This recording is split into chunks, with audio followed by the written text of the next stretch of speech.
22,030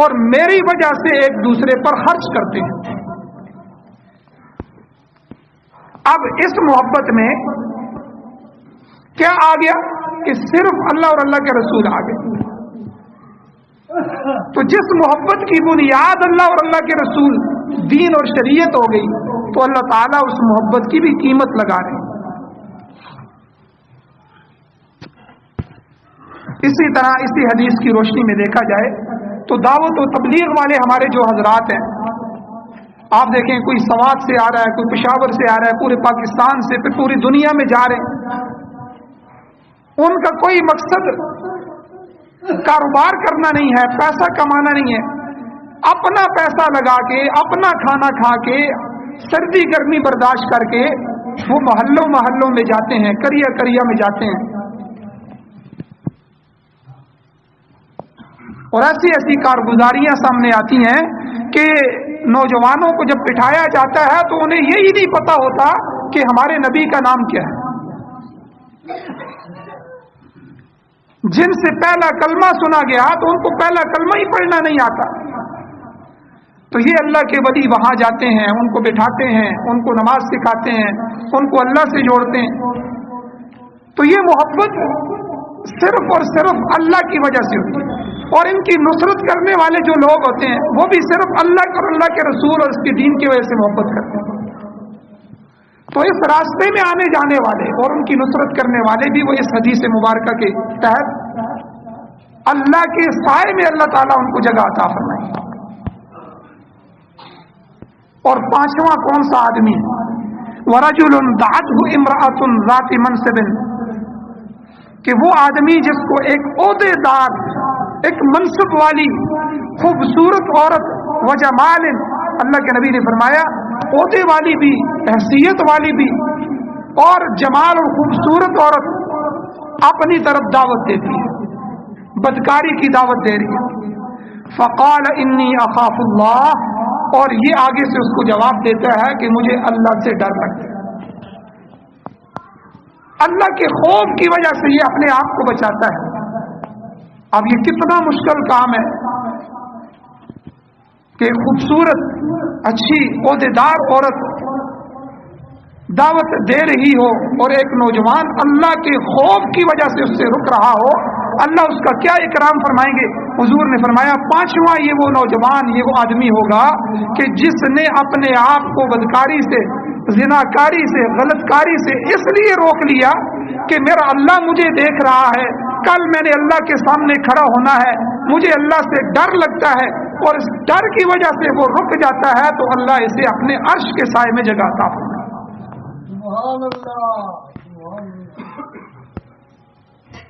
حضرت عبد الرحمن صفوی رحمہ اللہ نے اپنی کتاب نزہۃ المجالس میں بھی لکھا ہے، امام ابن کثیر رحمہ اللہ نے اپنی تفسیر ابن کثیر میں بھی ایک واقعہ لکھا ہے کہ سیدنا عمر فاروق رضی اللہ تعالیٰ عنہ کے زمانے میں ایک شخص نوجوان تھا، عبادت گزار تھا، بڑا پرہیزگار تھا، ایک خوبصورت عورت اس پر فریفتہ ہو گئی، وہ اس کو مائل کرتی رہی حتیٰ کہ نوجوان بھی ایک دن اس کے گھر میں چلا گیا، لیکن اللہ کی شان، جب وہ اس کے گھر میں داخل ہو گیا اسے قرآن مجید کی یہ آیت جو ہے وہ یاد آ گئی، ان الذین اتقوا اذا مسهم طائف من الشیطان تذکروا،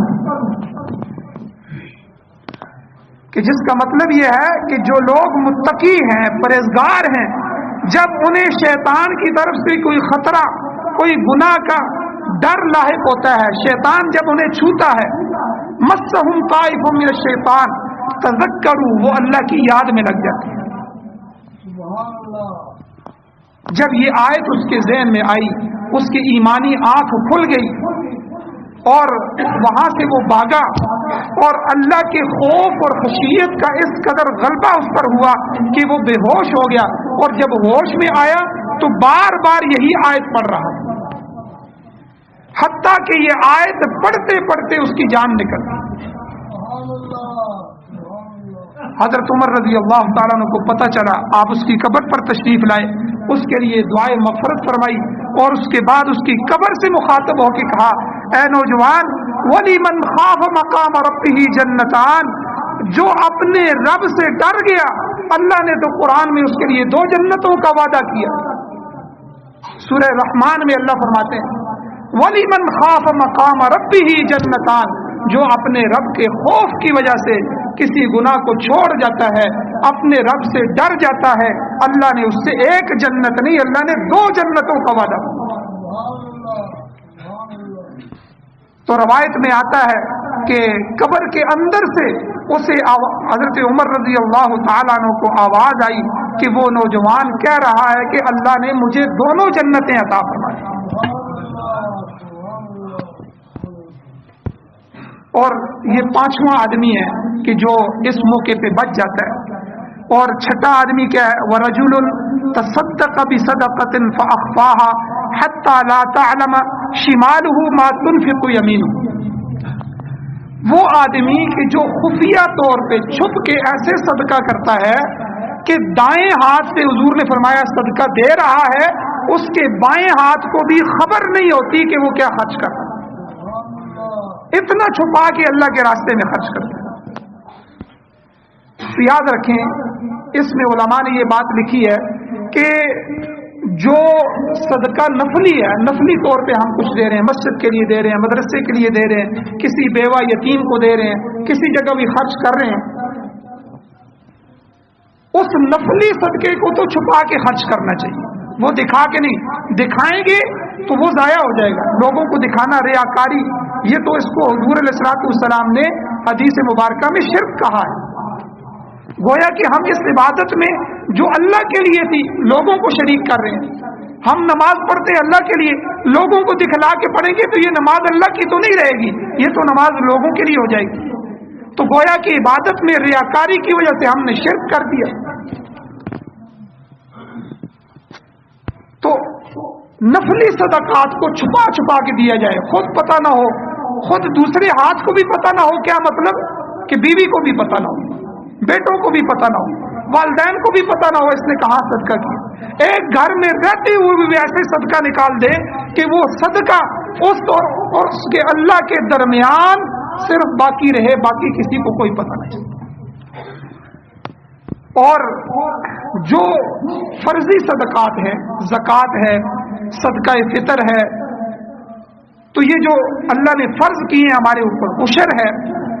ہمارے بہت سے زمیندار ہیں وہ عشر نہیں نکالتے. یاد رکھیں جو عشر ہے زمین کی فصلوں سے، یہ زکوٰۃ کی طرح فرض ہے.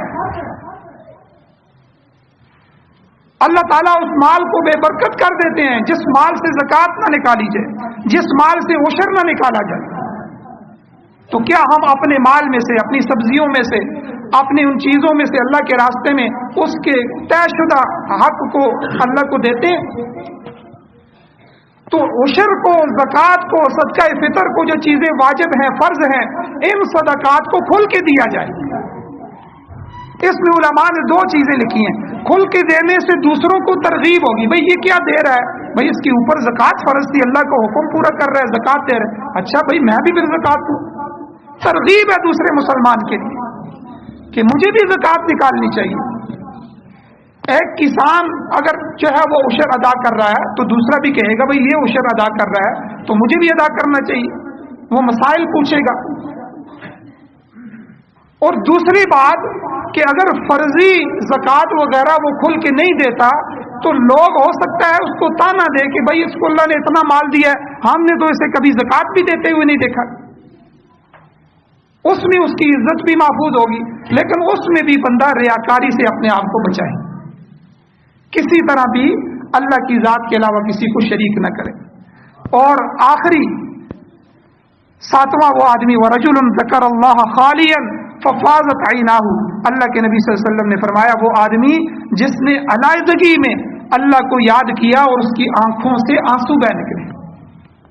کسی وقت تنہائی میں بیٹھ گیا، اپنی موت کو یاد کر لیا، آخرت کو یاد کر لیا، تو اس یاد میں اس کی آنکھوں سے آنسو بہ نکلے.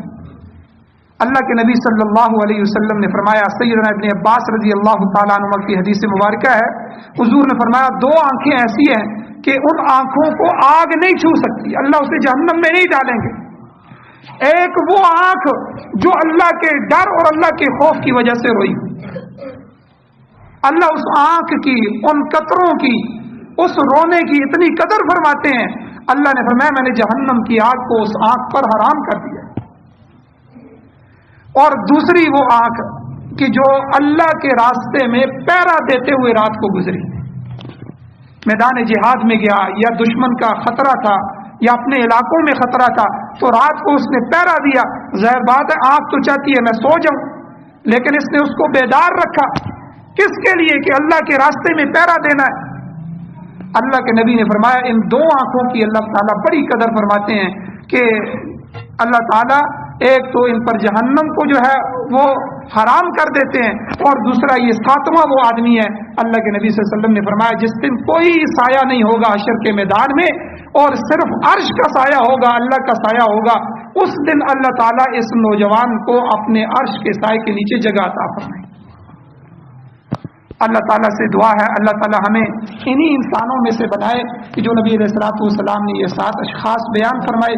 اللہ تعالیٰ ہمیں دین پر عمل کرنے کی توفیق عطا فرمائے۔ وآخر دعوانا الحمد للہ رب العالمین۔